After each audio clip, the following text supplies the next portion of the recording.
Bismillahirrahmanirrahim. Today we will be presenting about assessing visitor pressure and environmental change using the limit of acceptable change LAC by framework at the Taman Tasik Taiping, Perak.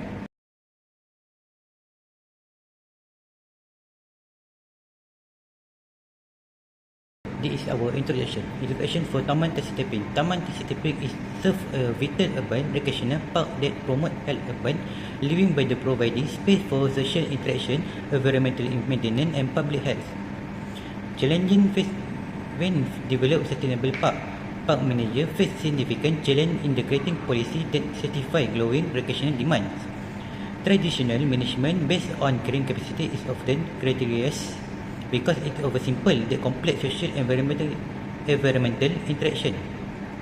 The highest concentration of visitors in specific area can put extreme pressure on management capabilities and degrade the overall environmental quality. The study method of and goal of the study. This study applied the LSC framework as a case study to evaluate the specific relationship between visitor pressure and environmental effect. The research integrated visitor survey, the field observation and visitor count the greater comprehensive data on the park. So, this is our objective. First, to assess spatial and temporal visitor pressure at Taman Tasik Taiping. Second, to evaluate environmental impact associated with the recreational activity using the LSC framework. Third, to identify park zone approaching for exceeding acceptable limit of proposed management action our studies area. The research was including the Taman Tasik Taiping, Perak, was the urban recreational site located in the Perak, Malaysia. Literature review. The first one is recreation and conservation in urban park. City park must be balanced to measure by conserving function which is support public recreational while protecting natural and cultural resource. This is because usually all urban park actually receive high level to human use and typically to degradation caused by anthropogenic stressors. Research indicated that recreational impact are often concentrated and unevenly distributed within a park area. In this section, we explore the limit of acceptable change framework. Traditionally, park management rely on carrying capacity, which is focused strictly on the number of visitors. However, LSC offer a more structured and modern alternative, especially for complex recreational environment.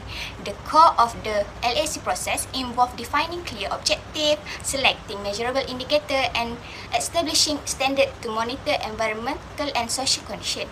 Instead of trying to eliminate human impact entirely, this strategy allows managers to identify any action when those limits are exceeded. Moving on to the integration of LAC with the recreation opportunity spectrum. ROS enhanced the LAC framework by classifying park area into different zones, which is from high-use active zone to a low-use quiet area. By integrating these two models, manager can apply different acceptable limit across various zones based on the intended use and what visitor expect from that specific area. This combined approach is specifically appropriate for urban heritage park like Taman Tasik Taiping. Turning to our finding and discussion. Finding 1 confirmed that the visitor impact is an inevitable part of tourism and leisure.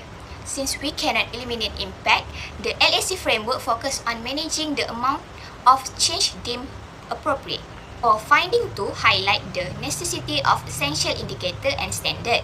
These quantitative tools provide managers with a clear mechanism to determine if park conditions remain within healthy bounds.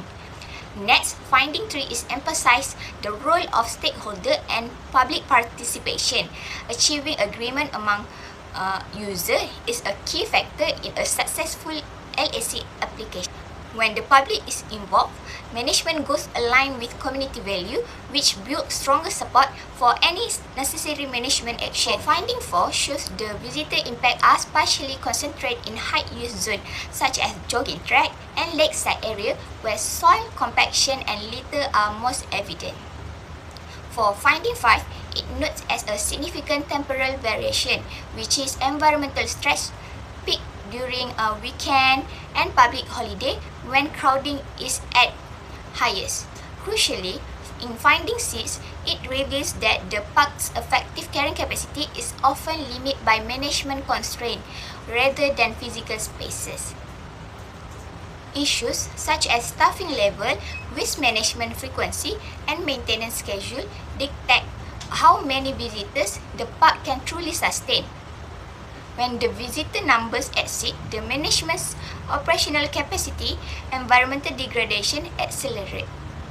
This suggests that sustainability depends more on enhancing management resources than simply limiting the numbers of people at the gate. In conclusion, it confirms that the limit of acceptable change framework is a highly effective and essential tool for managing Taman Tasik Taiping.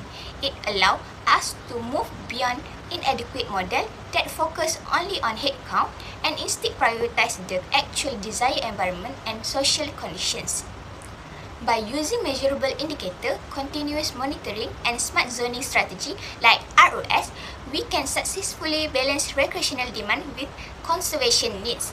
By implementing this framework, is vital to ensuring the long-term sustainability, environmental quality, and visitor satisfaction of the critical urban heritage park. It provides a proactive roadmap to protect the park's natural beauty for future generations while allowing the community to enjoy it today. Thank you for your attention.